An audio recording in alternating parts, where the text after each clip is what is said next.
I received the Mentored Clinical Research Grant from the ASHFoundation in 2012, and I was a postdoctoral fellow at the time.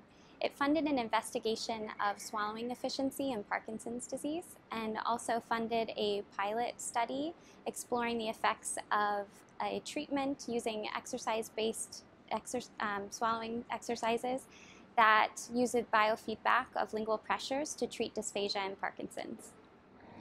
The ASHFoundation funding supported a project that investigated swallowing efficiency in Parkinson's disease, specifically tongue pressures generated during swallowing.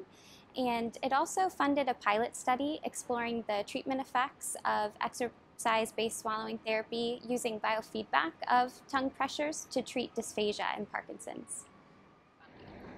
The ASHFoundation funding was a catalyst for other funding opportunities, and one was a collaboration with another researcher in dysphagia looking at patient and caregiver perceptions of swallowing compared to instrumental swallowing evaluations, and that project was funded by the Paul Ruby Foundation.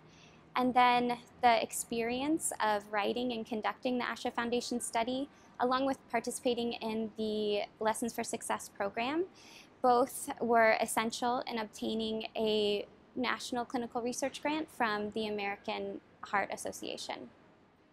The work funded by the ASHFoundation was a positive step in defining which patient profiles in Parkinson's disease would most benefit from lingual exercise, and it also promotes swallowing health as well as nutrition and positive patient outcomes and quality of life for this population.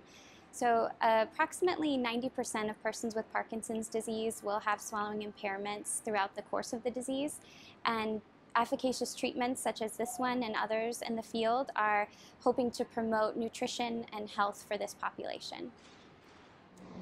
The funding from the ASHFoundation really advanced my career in probably three specific ways.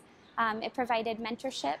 It also was the framework for collaborations, and it helped my career trajectory from an early career stage investigator to an independent researcher. So initially, the mentorship was provided through the grant with Dr. Cherney in rehabilitation medicine, and then also with Dr. Logeman, an honored dysphagia researcher. And then it led to a framework for collaborations among physicians, engineers, clinicians, and researchers, and also networked with Parkinson's disease and movement disorder centers in the area. So I could work with and learn from many professionals. Additionally, the project led to recognition in the field. I was honored to receive a New Investigator Award in 2014 from the Dysphagia Research Society. And so overall, the ASHFoundation funding led to long-lasting collaborations, visibility in the field, and really fostered my professional independence.